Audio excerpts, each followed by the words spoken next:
Good morning, everybody, and welcome to Coffee and Football presented by BKCW. I'm your host, Blake Monroe, where I'm joined each and every morning by Bobby Burton and Jerry Hamilton. Guys, we are 50 days away from kickoff, so tell us who your favorite number 50 is. Tell us where you're checking in from, what you're drinking. Get those questions in, and we're going to get to those here in just a little bit. But let's start with recruiting as we get closer to some decisions, Jerry. Yeah, look, first of all, I'm not in my car on a recruiting trip. They cut my power at midnight last night due to ongoing issues with power in the Houston area. So I'm in the car, but not reporting on recruiting from in the car as normal. But I'm already packed and ready for SEC Media Days if you've looked over my left shoulder.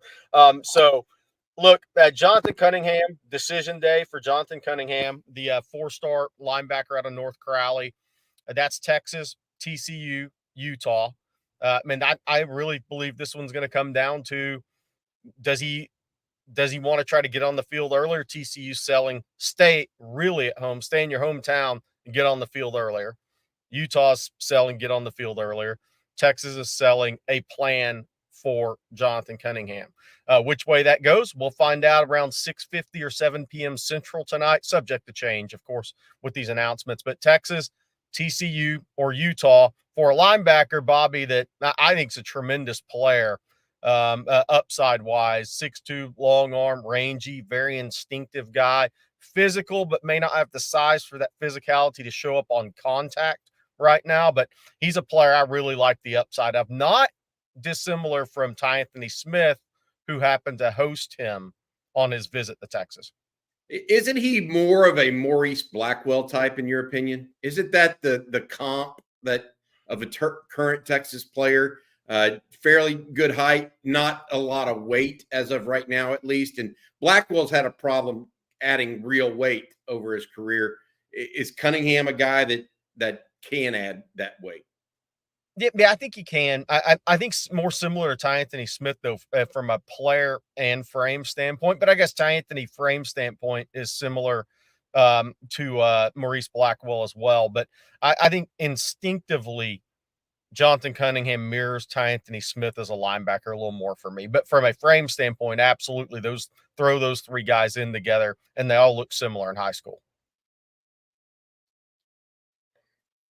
Any other decisions coming up, Jerry? I know there's a few more in the works. What else you got for us? Yeah. So on Monday the 15th, that will be Nick Townsend, the four-star plus tight end out of Decaney, who we believe remains a Texas lean over USC, Texas A&M, with Alabama on the peripheral. When they took Caleb Edwards, I think that knocked Alabama out. Then Tanook Hines, his teammate, four-star, will announce as well on the 15th. USC, Notre Dame considered the favorites. Texas in contact with him. A&M sniffing around, but they won't win out. Not right now, anyways. But then Kelshawn Johnson, we're waiting on a date. It should be this next week. That's been an A&M lean. Texas trying to make a late push there. They've had some good conversations with Kelshawn. Is it enough to come back? Because A&M had got out to a pretty decent lead there leading up to his announcement, which has been pushed back twice now. And then we'll see. Bobby, I think, Nathan Tillman from Mansfield Timberview could be a guy that announces next week. I think we could see a couple more guys pop up next week to announce their decisions. But we're getting to that point in time where if you're not going to make a August or September announcement and don't already have your date locked in, like a Jamie French August 30th for his mom's birthday, a Nick Brooks is expected in September for there's a key date for him in September when he's probably going to announce. Michael Fasusi is late August. If you're not those guys, those decisions are going to be coming down in the next week or two. Madden Faramo, could he go in the early August? We'll see. That means Texas is pushing and made that a much more difficult decision than it was originally before that visit, because that was Notre Dame all the way before the Texas visit. Dalen McCutcheon also expected to go on Saturday. On Saturday. Yeah, that's a good one. Yeah, that FSU or Texas, pretty much there. USC also in it. Yeah, and he is a young man out of Lovejoy, that good player. A lot of news and notes going around as well in college football in the last 24 hours. For folks that did not see it yesterday, the Johnson case in the Third Court of Appeals and I hate talking about this stuff because it's off the field stuff, but it needs to be mentioned. A court case that the NCAA tried to fight and appealed up the earlier decision has been rejected and sent back down to the lower court. It basically says that NCAA athletes can be deemed as employees. You could be both a scholarship athlete and an employee. They are not one and the same any longer, according to the court ruling. We'll see where the actual what this all means. It could pave the way. This is a positive. It could pave the way for collective bargaining, which I think everybody believes might be necessary at this point in college football. I don't know the ins and outs of all of that legal stuff. We'll talk to some folks who do, but it sounds like it paves the way for collective bargaining for college athletes, particularly of revenue sports. And I think that's what has to be brought out here, because a scholarship in swimming may be worth a scholarship, maybe what it's worth, right? Football, I mean, you see with all the video game stuff going on right now, how much publicity is college football getting and these players getting? It's worth more. And so we all know that, but the NCAA has to make distinctions for it and set aside that kind of issue for it. The other thing I wanted to mention that's going on outside of normal situations, University of Oklahoma made an interesting hire yesterday, Jerry and Blake. They hired a former cap guy, just talking about money. They hired a former cap guy for from the Philadelphia Eagles to come in and help them with their cap, revenue cap, and or salary cap as it relates to college football. Interesting move by the Sooners. Others probably have already made this move. This is probably a guy, an executive that Adam Schefter, the guy who reported it, knew. But it shows the changing times that we're in right now, where not only is collective bargaining on the table, apparently, based on the Johnson case, but now teams and colleges are acting more appropriately and fiscally responsible by hiring people who, I don't want to say he's a bean counter or accountant or whatever you want to call it, but that's what they need. That's the kind of person you need if you're going to dole out tens of millions of dollars each and every year to athletes. Bobby, my question is, where do you think this ultimately goes? Are they going to be? Are the athletes going to be employees of the state? Because I just wonder if that's where this ultimately goes. But that's a difference between a private and public schools as well. What all goes into that? But I just wonder where this is all headed. Oh, I think they're going to be employees. Yeah, I think if you have collective bargaining, they can argue for employment status, and they probably. I mean, look, they get injured out. There's all kinds of different things that I think that should go on there, as long as the sport is paying for it, right? I mean, it's one thing. These aren't teachers. And I want to say this: teachers are very important to me and near and dear to my heart. I'm all for public funds going towards teachers, whatever the school districts need, et cetera, et cetera. Football players can be state employees as long as they are making money for the state, right? There can be that sort of thing. And so I'm okay with that. I'm not one of those that really pushes the envelope on that. I think that it's headed to some sort of employment hybrid agreement. What it ends up looking like, I really don't care. And I know that sounds callous. I just want us to get out of this morass that we're freaking stuck in right now, talking about court deals. I hate it.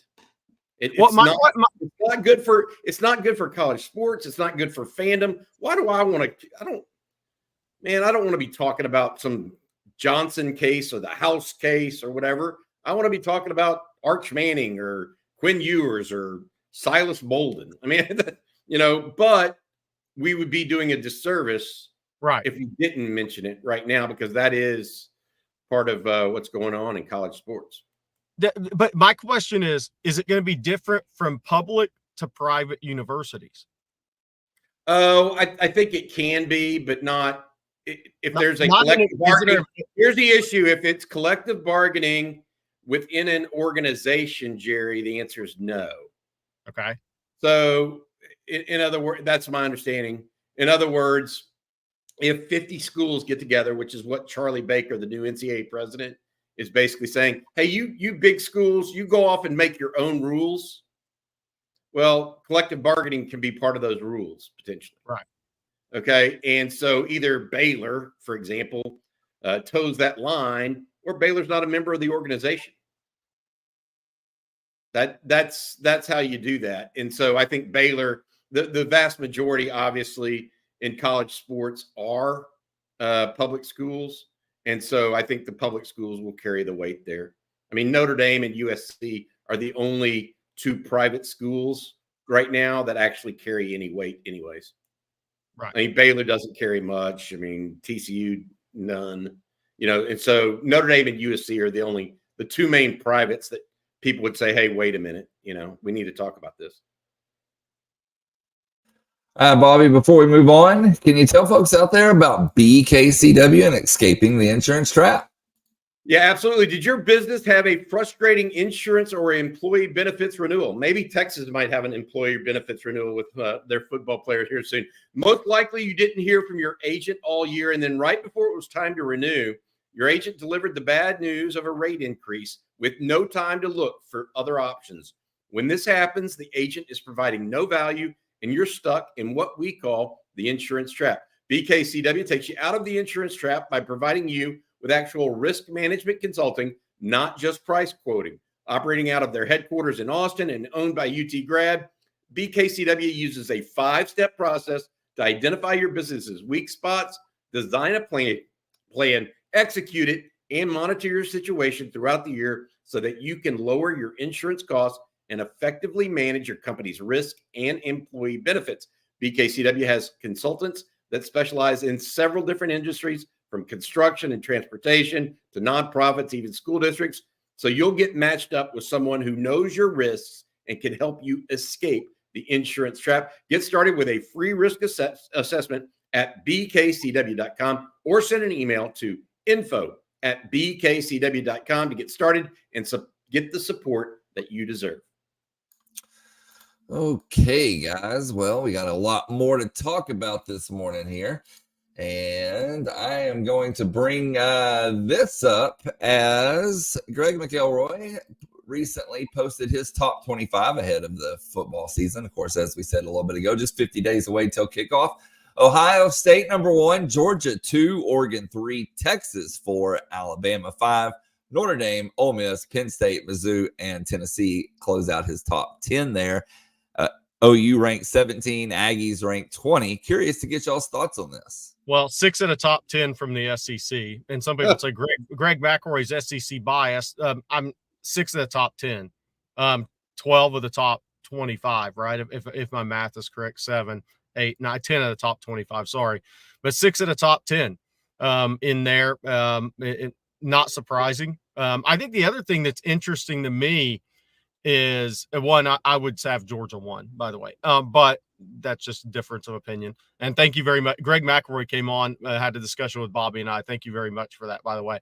The other thing, when I kind of broke some of this down, I'd have to find the numbers I did a few minutes ago, but first-year starting quarterbacks, second-year starting quarterbacks, third-year starting quarterbacks, not as many transfer quarterbacks on this list as last year, which was interesting to me. Obviously, Howard, Notre Dame at Ohio State, Riley Leonard at Notre Dame, Quinn and Jackson Dart technically transfers, but third-year starters at the school they're at now, but not quite as high a number of transfer starters as there was like in the top 25 last year. At one point, 16 of the top 25 teams had a transfer quarterback. There's a little more quarterback consistency at schools in this top 25 entering the season, which I think could make for a really good season of college football because you have more second and third year starting quarterbacks at programs. Let me ask you this question because you brought this up. Ohio State and Oregon both have transfer quarterbacks. They do. Yep. Will Howard from Kansas State going to Ohio State. Dylan Gabriel going from Oklahoma via Central Florida to Oregon. Who fits their offense better between those two? Because I think that matters. And I'm not sure. I want to say this. I'm not sure either fit those offenses ideally. I think I'm having a hard time. Dylan Gabriel cannot press it vertically as well as you may be wanting to. Right. Doesn't run as well as maybe you want him to. I know Texas fans will say, what? Well, he doesn't really run it that well. Texas just left wide gaps in the middle of the defense last year. Ohio State, I mean, they need pinpoint passing, and Will Howard's many things. He's not a great thrower of the football. I mean, which one of those two even fit? That's why I think Georgia's the clear number one this year. Yeah, I agree with that. And look, Dylan Gabriel, Oregon's got serious speed at wide receiver back this year. He's going to have to get it to him quick. So Will Stein's going to have to scheme to get the ball in those guys' hands quick and find them spaces, right? He's not, like you said, Dylan Gabriel's not vertically going to stretch the field with those guys. Does Will Howard fit Ohio State better with Chip Kelly than he would have Bill O'Brien? I think that's an interesting point. I think Chip Kelly is better than Bill O'Brien, period, as a college OC. So that's going to help Howard and Ryan Day. But yeah, I think it's an interesting question. And that is why I have Georgia number one. Not only that, I think Georgia's got the best offensive line in college football this year. Yeah. The other interesting thing is going to score points. They've got too much talent around them. I do think their running backs are ridiculous. I mean, I think their running backs are in the same category, if not as good or better than the combo of Bijan and Roschon, just to give you an idea. They will go combined, they'll go two ahead of where Roschon went for sure. And I don't know if either of them will go as high as Bijan, who's many people are saying maybe the best running back in the NFL right now. But my point being, Ohio State has pieces, and I'm interested to see what a Will Howard looks like with better pieces than what he had at Kansas State. Maybe he's better.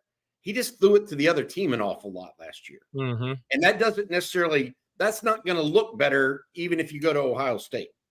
It's rare that quarterbacks evolve out of throwing it to the other team. They just continually to put the ball in harm's way. We'll see, though. The other thing I was going to say was, if you look at this, Notre Dame, Missouri, two incredibly favorable schedules. If Notre Dame wins at A&M to start the season, just look at the rest of their schedule, guys. If that's a huge game for and Mike Elko, obviously, but that's a huge game for Notre Dame, because if they beat A&M, just look at the rest of that schedule. Missouri probably has the best SEC schedule of any of these teams. So that's interesting. Then let's look at, who does Texas play on this list? They play 2 Georgia. They play 11 Michigan, 17 Oklahoma, 20 Texas A&M. That's a really good schedule for Texas year one in the SEC. You can navigate that schedule because you don't know what Oklahoma is going to look like with first-year starter Jackson Arnold. You don't look. There's the rest of Notre Dame's schedule. I'm telling you, and it's just going to be a seeding thing for the playoffs. But if they beat A&M, look at that schedule, guys. Florida State in week 10. They could if they beat A&M, which may be their toughest game on this schedule because it's on the road. Do they lose a game? Florida State, no, they don't. At USC, you just don't know what USC is going to look like. But if they win at A&M, Notre Dame may be undefeated in the regular season. That's the first time I've looked at their schedule. A couple of hiccups. Purdue could be a little wonky. It's at Purdue. Louisville was a good team last year in Jeff Brom's first year at Louisville. So he's going to have something for him, but that's at Notre Dame. Stanford's no good. Georgia Tech's no. Well, Haynes King had a couple of upsets last year. Florida State, you never know with DJ Youngalele as your quarterback. Yeah. I agree with you. That is if they get past Kyle Field, they're going to go 11-1. I don't know. Well, let's see. Well, so maybe I'm more of a Notre Dame believer than some people, I think, in the chat, because I think Riley Leonard is best quarterback they've had. And I think Jaden Greathouse, the FIU receiver that transferred in, I actually think Notre Dame has the best skill they've had in a while now. And they've got a good enough players on defense, on their front, up in their secondary. The Benjamin Morrison kid's really good at corner. And they're always going to be good on the offensive line.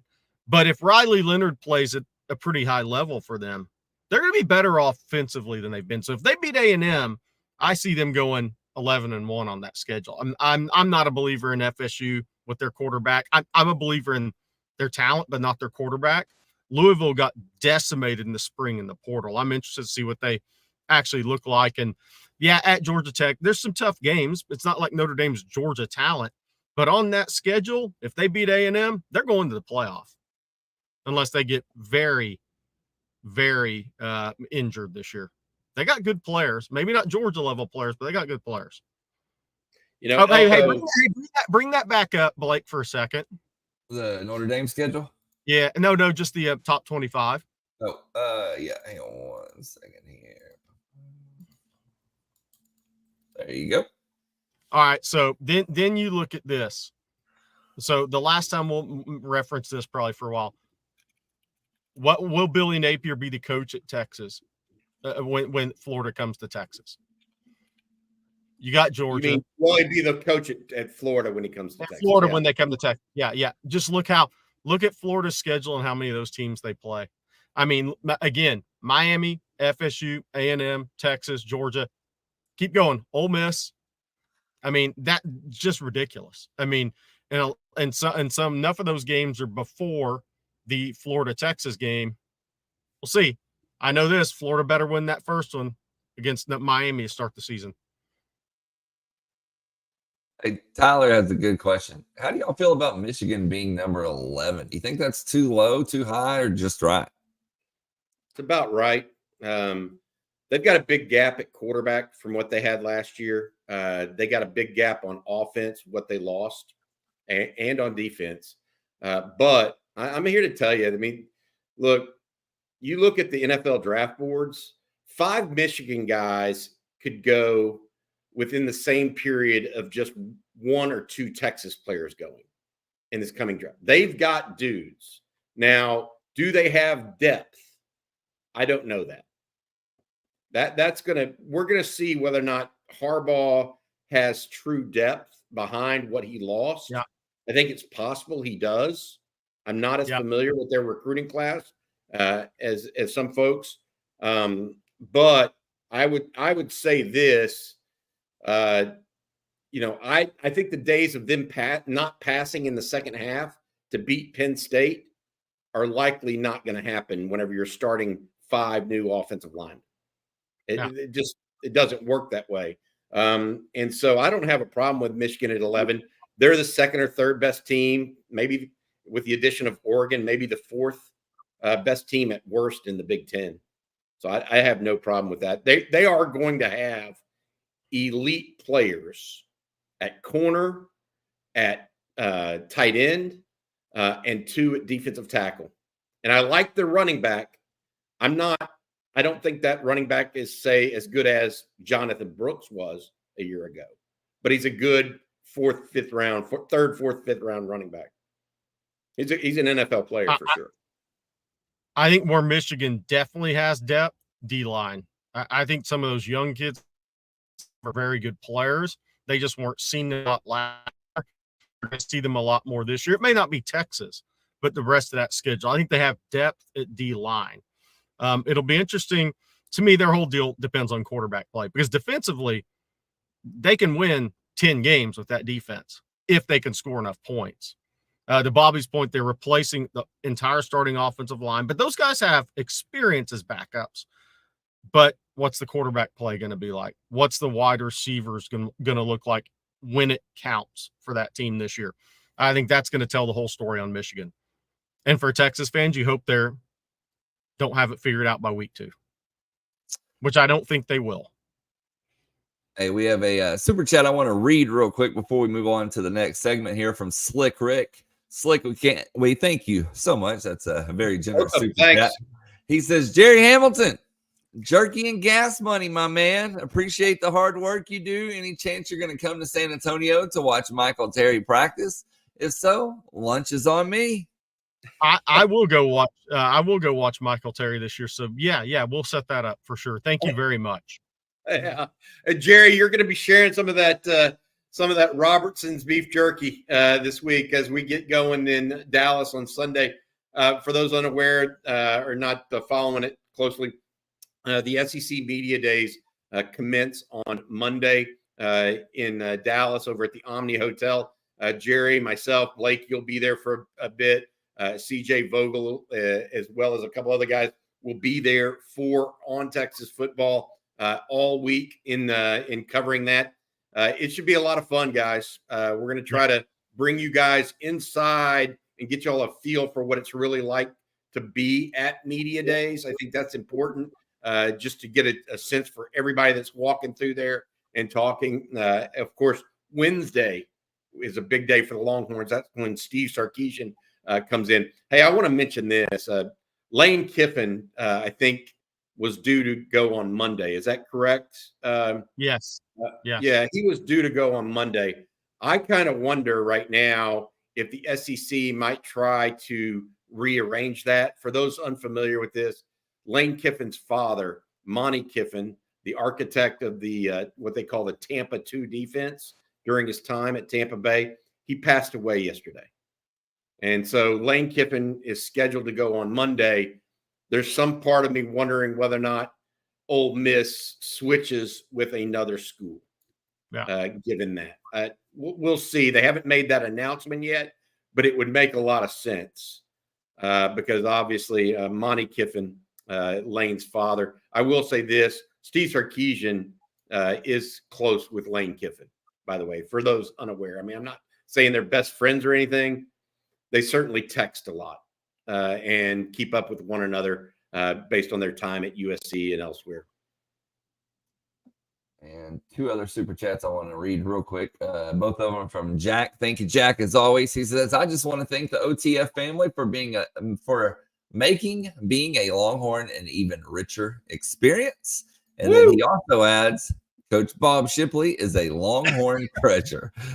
So thank you for both of those super chats, Jack. We appreciate it. I love Coach Shipley. Coach Shipley is not many coaches, not many former coaches kind of like to glib it up a little bit, Jerry. They play a little close to the vest, you know what I mean? Coach Shipley just lets it go. If he's feeling it that morning or that afternoon, there it is. It's out there. He's living. I will say this: the one thing that I love, another thing I love about Coach Shipley, he's living the good life.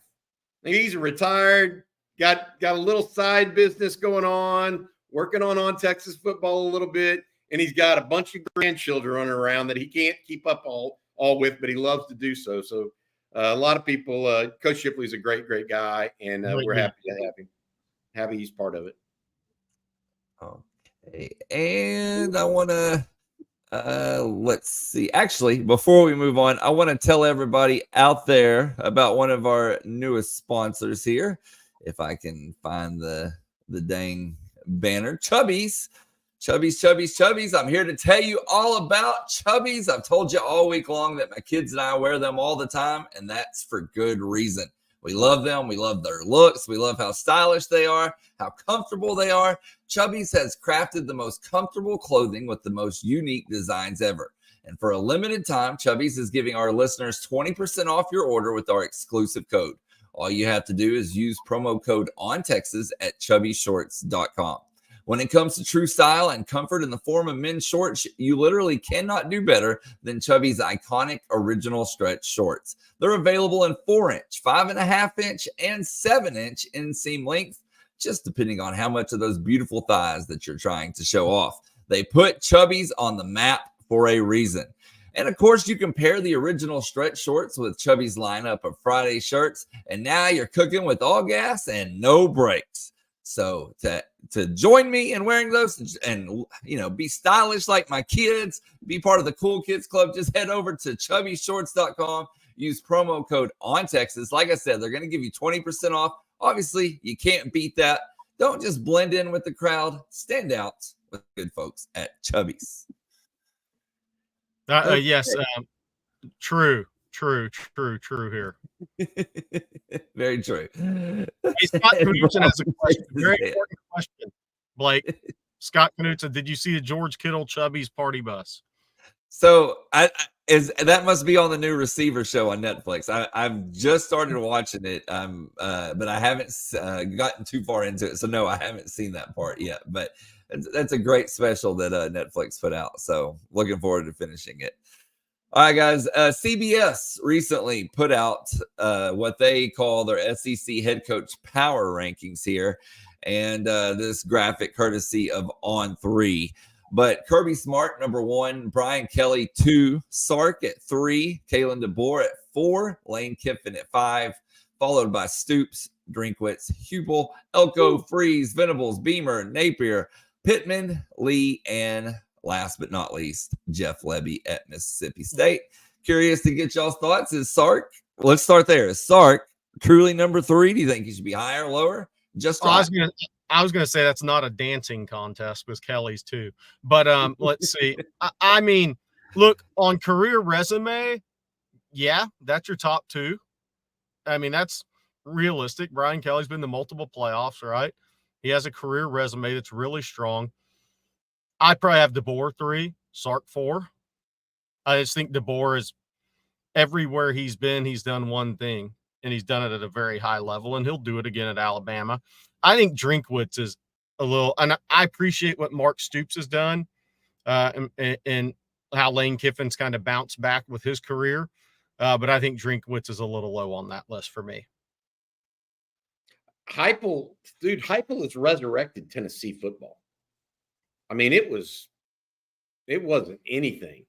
I mean, I'm not trying to be rude to folks at the University of Tennessee, but I mean, they were lost for 15 years. Not unlike Texas, they were worse than Texas.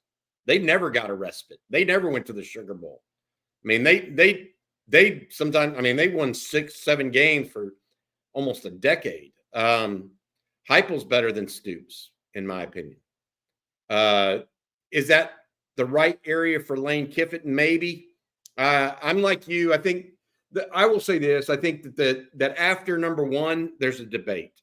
And even though Brian Kelly's taken teams to the playoffs, he's done it at Notre Dame. He did it at Notre Dame, Jerry, where, they didn't have the schedule that some other teams may have had.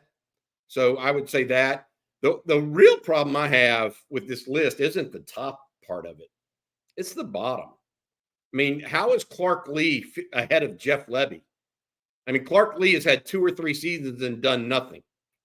He needs to be 16 until proven otherwise. You'd at least give Jeff Lebby the benefit of the doubt, right? I think you get the negative Bryles bump down. Yeah, well, maybe. Yeah, that could be. But, I mean, seriously. I mean, right. Jeff Lebby, at least give him a chance. Clark Lee's kind of had a chance and not done so great. You could have – but, look, I will say this. Those are some strong – that's a strong coaching group. I mean, I think there are a couple in there that I would probably say no to, like Shane Beamer, Sam Pittman, Clark Lee. But overall, I think it's a strong coaching group, very strong, 1 through 10. If I wasn't to rank them on career resume, I'd have Smart would be number 1, 2 national titles. What they've lost 1 game in how many 3.25 years now. I would have DeBoer 2, Kelly 3, Sark 4. Sark has a chance to move up ahead of Kelly. Yeah, I think that's fair. That's right. Yeah, I think DeBoer is better than Kelly, if you ask me, but we'll see. And I'm going to follow that up with this question here from Tyler, guys. And Tyler asks, where would y'all rank Sark out of all current college coaches? Do you think he's in the top 10? I think that's the next couple of years are gonna have to push him there. I mean, to be fair, would you have him over Whittingham at Utah just because of what Whittingham's done for so many years at Utah? Yeah, you can't. Here's the these guys have to be graded differently. I mean, Yeah. Lincoln Riley came in and he was born on third base at OU, right? Yep. As a head coach. Killed it. It did really well at OU. Didn't reach the pinnacle, but came pretty darn close, right? Made it pretty far. Then he goes to USC, which is a kind of a reclamation project. Doesn't look so good, right? So what does Ryan Day look like, Jerry, if he doesn't start at Ohio State? Is he on the top 10 list? No. Is he on the top 10 list now? Probably so, because he's won 11 games every year. His only loss is to Michigan. Sark is unique in that category because he went in with a team that just wasn't very good and a roster that wasn't very good and bumped them up. And so I think, and what I'm getting at here is I think those guys get more street cred from me and from others in the media if they take something that was broken, fundamentally broken, and build it up. Lincoln Riley hasn't built anything up. In fact, some people might think he's tearing it down again. Right? Ryan Day, what would he look like if Ryan Day took the Indiana job tomorrow? Right. He wouldn't be talked about as a top 10 coach in college football. I can guarantee you that. Well, and then you, if anytime you're making the list, it's so interesting to me now. What would you do with Dabo nowadays? Because Dabo's career resume is second only to Kirby Smart, maybe number one in college football right now, honestly. But he hasn't adapted to college football. So if he doesn't go out and have a really good year this year at Clemson, his own fan base is going to start to question him. So this year is like huge for a guy that is going to the College Football Hall of Fame, but refuses to adapt to college football now. Now, maybe he'll go win the national title this year and prove everybody wrong. I don't think so. But if he goes 8-4, 9-3, then his own fan base is going to say, whoa, now, has this game passed you by? You're only in your early 50s, but you refuse to adapt to what everybody else is doing that's successful. So it's an interesting list because what would you even do with Dabo right now? I don't think he's a great coach. So there. Well, he won a couple of national championships with Deshaun Watson and Trevor Lawrence as his quarterbacks and 4 defensive linemen that all played multiple years in the NFL. He's a great recruiter. I mean, his offensive coordinators are gone. Anyways, that's just my opinion. But that's recruiting. I will say this is part of college, a very big part of college football. So he's making some strategic mistakes, not unlike what Mac Brown made in the latter part of his situation at Texas. Agree. So I would just caution folks, going out and saying like he did that there just aren't many guys out there that can compete at Clemson and win a job in the portal. That's nice. Florida State beat you with 9 guys that were portal guys.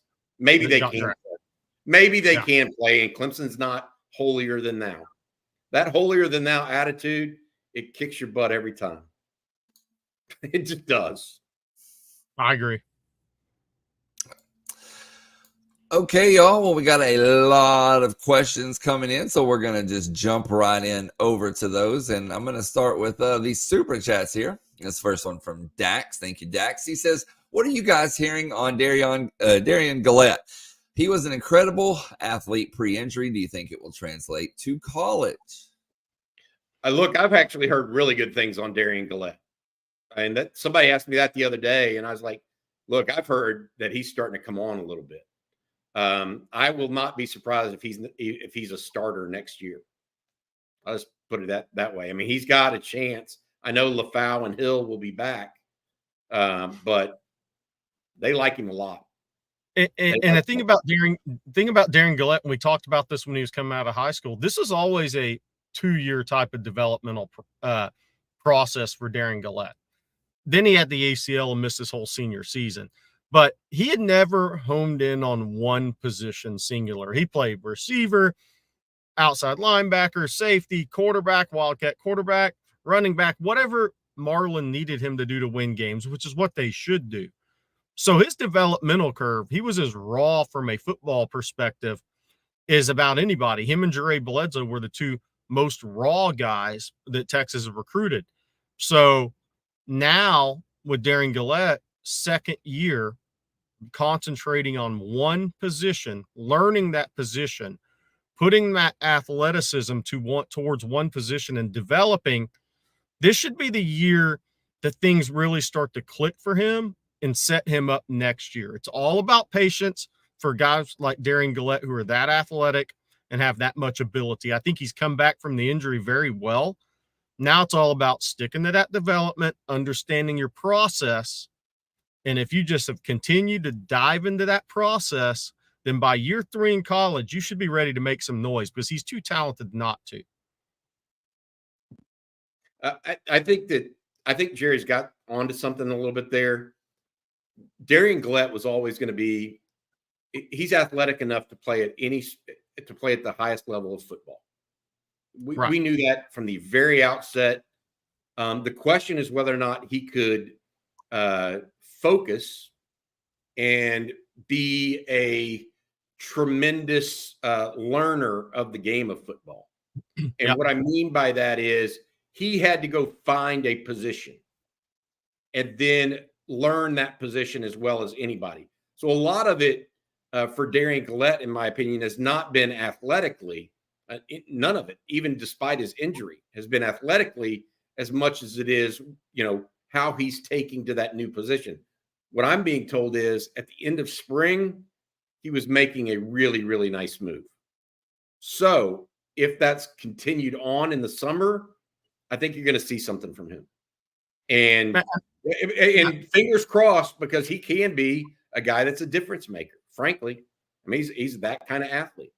And I'll say this, all these discussions we have about Michael Terry, not dissimilar.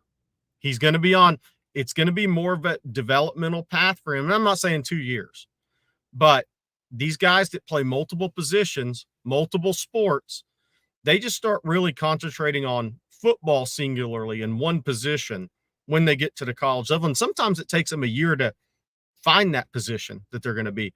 So we have this discussion about Michael Terry, tremendous athlete, just like Derion Gullette, very high-end guy. But wherever he goes, I hope the fans give him a little time because he's going to have to figure this thing out, hone in on one position, and develop there to put all that athletic ability to use. The last thing I'll say on Gullette is because he kind of played smaller school football and he played all over the place, another big key for him was adapting to the physicality of playing linebacker at a Power 5 university. And I think he's done that pretty well in the last few months from what I hear. Okay, before we move on, Jerry, I'm going to let you tell folks out there about Manscaped. Well, look, I'm in the car this morning because my electricity got manscaped at midnight. I'll say that because they cut the electricity as Houston continues to have the issues here.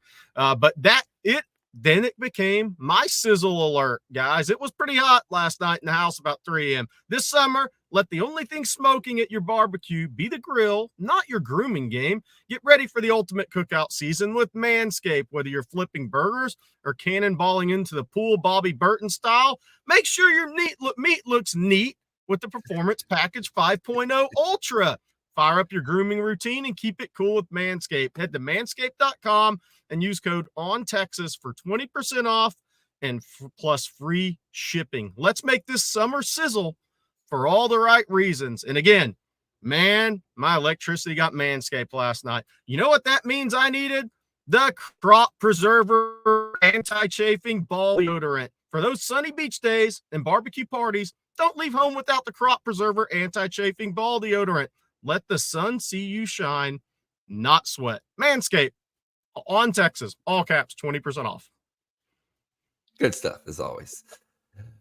Jumping back into those questions here. Longhorn frenzy with Blake, I got a question for you first. We've had a few people ask for a baseball update. What's a little baseball update? So anything coming today? Yes. Actually, stay tuned. It is all I say. Something big will be brewing here shortly. So that's all I'm going to say for right What you're saying, somebody's getting Manscaped later today. now. That's right. That's right. 100%. That's a great way to put it, Jerry. Longhorn Frenzy 1 with the super chat. We appreciate it, Longhorn Frenzy. He says, what are y'all most looking forward to at SEC Media Days? For me, it's the time with Sark and maybe Quinn. See where Quinn is. We followed Quinn's career this whole time, Jerry, and I want to see his maturation. I thought he sounded a little bit better last year and then a lot better during the Sugar Bowl time. I'd like to see his maturation again this year. Just to watch these guys progress throughout their careers, really going from a boy to a man in some respects, right? We're fortunate enough to watch that occur before our eyes, going from a first-year starter where he's trying to beat Hudson Card out to now a third-year starter and a top 5 football team. And then the other is Steve Sarkisian. There are very few coaches out there, and I say this, I've covered so many of them. There are very few coaches out there that are able to speak to the media like Steve Sarkisian and not be glib or too cliche-oriented and actually just speak how they feel about certain things. Sark is one of those guys. He comes across as very matter-of-fact. He's not too glib and tells you what he thinks. So anytime I get to see him in a public setting like that and hear other people's questions towards him and see his reactions, I get a better sense of where he's headed with the program. I would say first-year head coaches for me, plus Sark and Venables in the SEC, what they're going to say. I'm interested to see what Brent Venables is going to say going into year 3. First-year starting quarterback, how much improved does he actually think he'll be on defense? And then, Mike Elko, first-year coach. I'm interested to see kind of what he has to say after the spring because they had so many portal additions. They had so much competition going on there. Is he upbeat about his offensive line? What's he going to say about his quarterback situation? They're not bringing a quarterback. Somebody mentioned that. They're not bringing a quarterback to SEC Media Days, which is interesting. So not what those guys have to say, I think is very interesting to me. And then I just hope I hope there's not too many EA Sports rankings questions for the players. Let's not waste time in our windows with these players asking them about the video game, please. Let's ask them real football questions. Great point. Great. Somebody had a question up here that I wanted to respond to, actually. And let me go down and find this. This was a really good question. Well, while you look for that, Bobby, I'm going to let you go. Go ahead. Woodcrest. Do you guys think Quinn should have stayed in high school for his senior season? I have always, yes, 100%. And here's why. It's not as much from a football standpoint of throwing out routes and comebacks and all that against Duncanville in a playoff game and trying to beat Westlake for state. It's about, I think he missed a very valuable year that he would have been not only leader of a number 1, 2 ranked team in the state, Southlake, of which you're a senior leader, but the leader in a community in a school that has very high expectations. I think he missed such a valuable year from a leadership standpoint, kind of what's forced upon you as a senior quarterback that has a lot of expectations at a place like Southlake. I think he missed an important piece to his development in that regard. And I think when he went to Ohio State and pretty much handed the ball off for 3 months and realized he didn't want to be there, and I'm joking, obviously he threw passes, but was on the practice squad for a year. I think that was that set him back from a leadership development standpoint. And I will always believe that.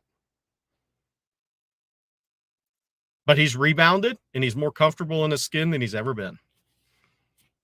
There you go. And going back to SEC Media Days for just a second, because we've had a couple of questions regarding this topic. Nate Russ says, how much of the media days are open to the public, or is it all closed doors? So none of it is open to the public. Zero. So it is all closed doors. You have to have a credential Jerry and I and everybody else will register between 3 and 5 on Sunday. And so we'll be up there from that period of time, setting up our table, et cetera, on Radio Row. The reality of the situation is you might be able to hang out outside the hotel. I've seen some people do that before. I wouldn't recommend it, though. It is so sporadic for when you see those guys.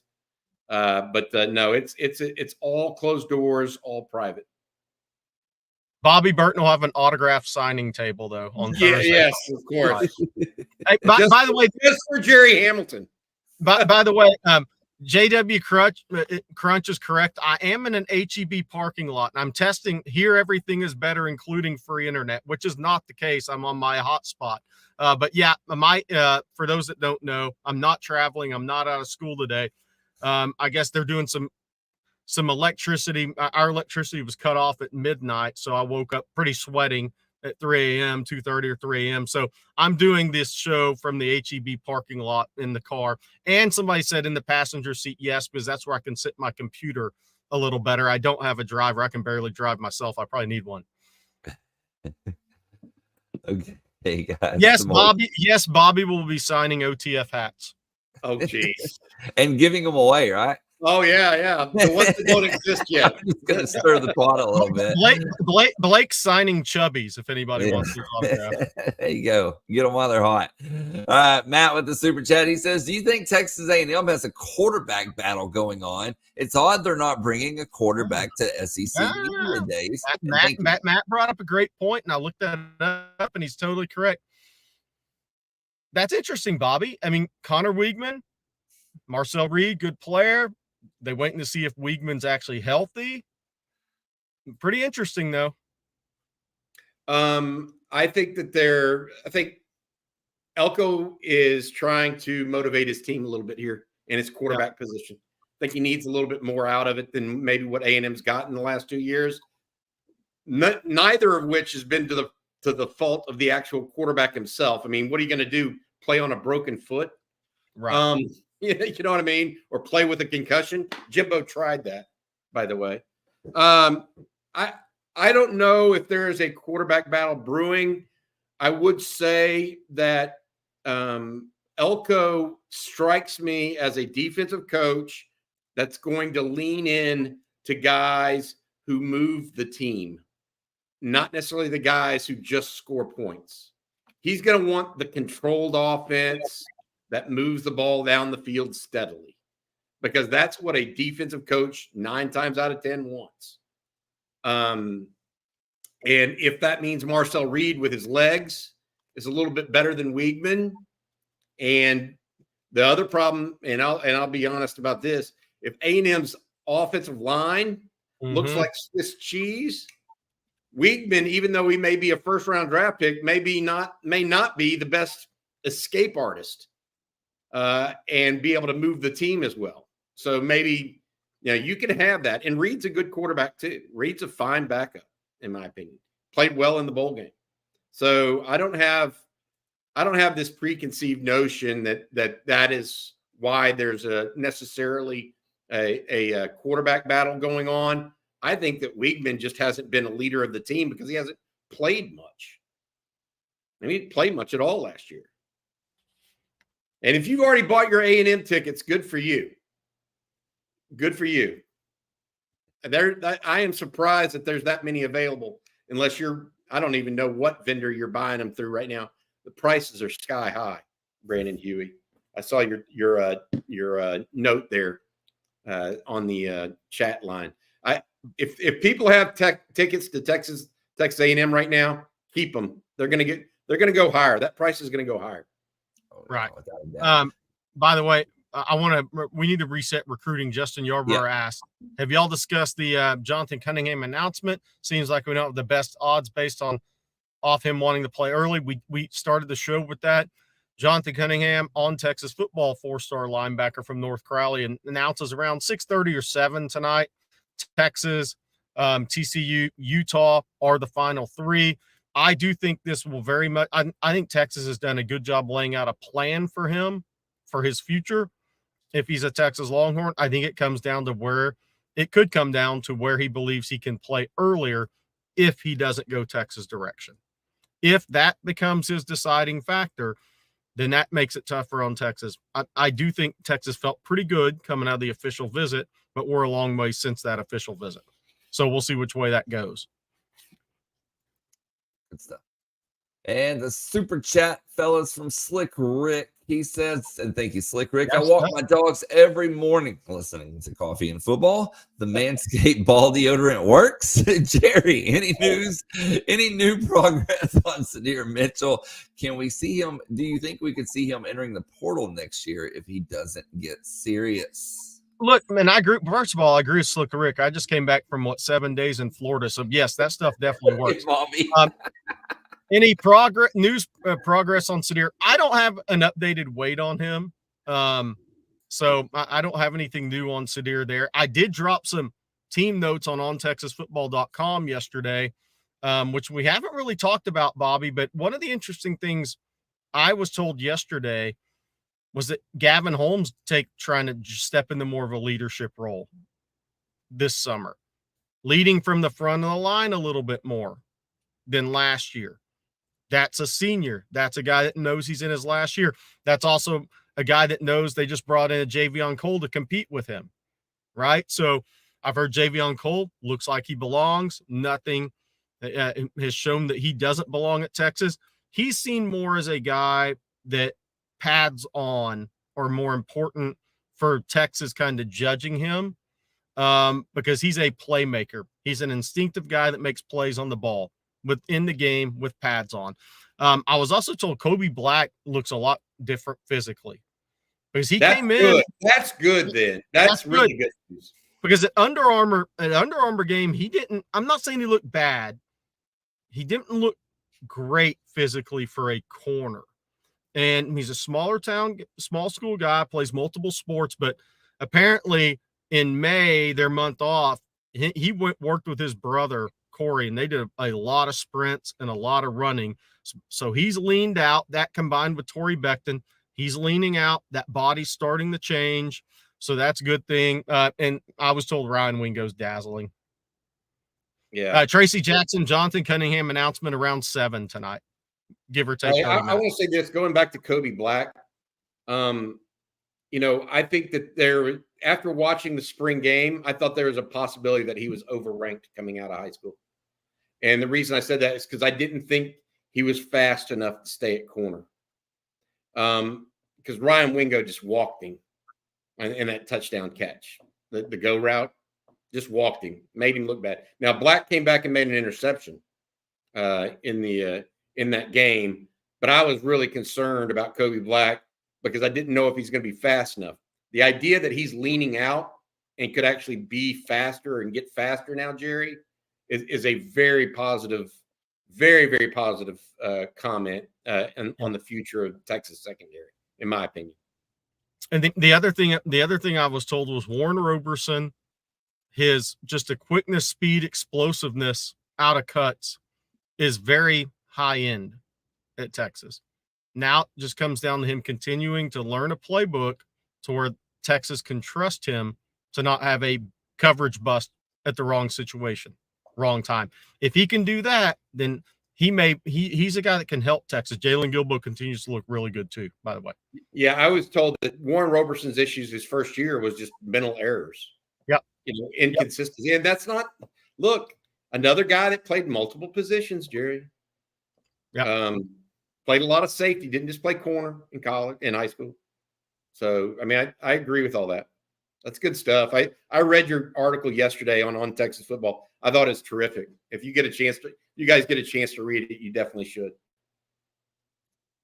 Before we move on to these last couple of questions, Bobby, I'm going to let you tell folks out there about BKCW one last time. Yeah, absolutely. BKCW have been sponsoring us now for about a year, and we really appreciate them. They have helped us out a lot, and they're trying to help your business out as well by getting you out of what they call the insurance trap. Did your business have a frustrating insurance or employee benefits renewal? Most likely you didn't hear from your agent all year, and then right before it was time to renew, they delivered the bad news of a rate increase.